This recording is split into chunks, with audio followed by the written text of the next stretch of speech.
واشتقت للناس واشتقت للجيران.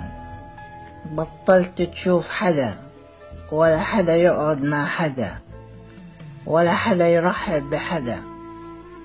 كل ما تقعد مع واحد بقولك عندكو انترنت، معك شاحن، بطاريتي خلصت. شو دخلني انا؟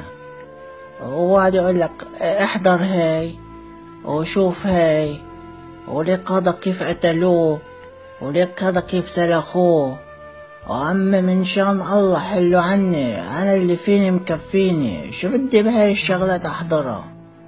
بنروح نزور حدا بعمل لك مقدمة غير شكل، ويا هلا ومش عارف شو، أشرقت الأنوار وزرتنا البركة وكوباية شاي، وبعدين بتحسه فصل، دبر راسك معش يحكي معك ولا كلمة، بغط راسه بالتليفون، بطلع بتنفس وبرجع بنزل، وبعد شوي بتلاقيه نطق، ويا هلا وحبيبي وكيفك ومشتاق لك ومش عارف شو.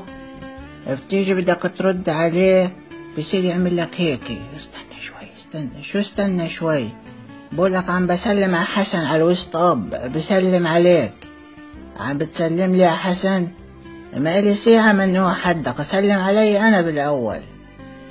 وزمان كنا نتجمع عند الدكاني ونحكي مع اللي رايح واللي جاي. هلا ما عادش تشوف حدا، كله بيحكي على الواتساب وعلى الفيبور ومش عارف عشو.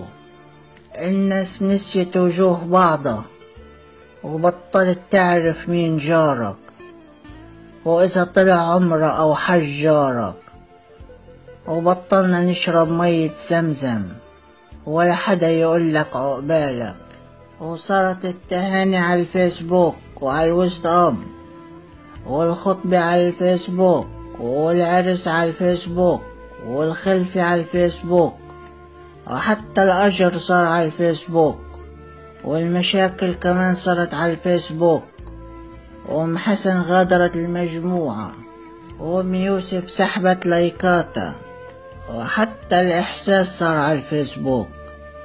أم فراس تشعر بالوجع الراس، وعباس يشعر بالنعاس، ومزنجل يشعر بالطفر، وفلسطيني يشعر بالقهر، ومنكوب بحاجة إلى سفر. ومعاش في كمان لمة نسوان الصبح، صار في جروب بنات العيلة وجروب نسوان الحارة. وكانت جارتنا تفسر الأحلام، والنسوان تبصم بالفنجان. وعندك طريق طويل كله مطبات وبكسر ترابيع، وانتبهي من جارتك مربيع.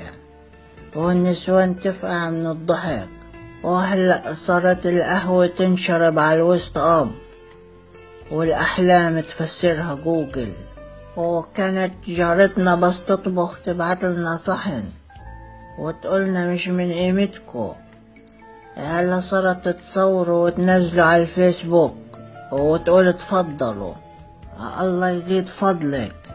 كنا ناكل وندعي له يبعت له حسنات، صرنا نتفرج على الصورة ونعد اللايكات.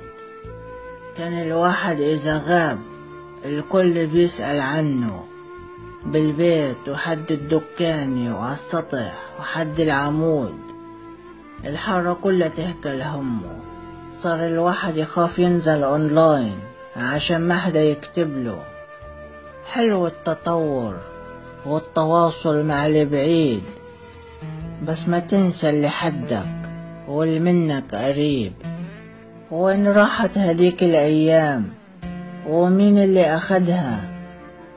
رجعوني لأيام زمان، أنا لا أشعر بالحاضر ولا متفائل بالمستقبل. أنا إنسان عادي مش إنسان افتراضي، بدي أشوف الناس وبدي أحس الناس، وبدي أدوق من الصحن، بديش أعمل لايكات.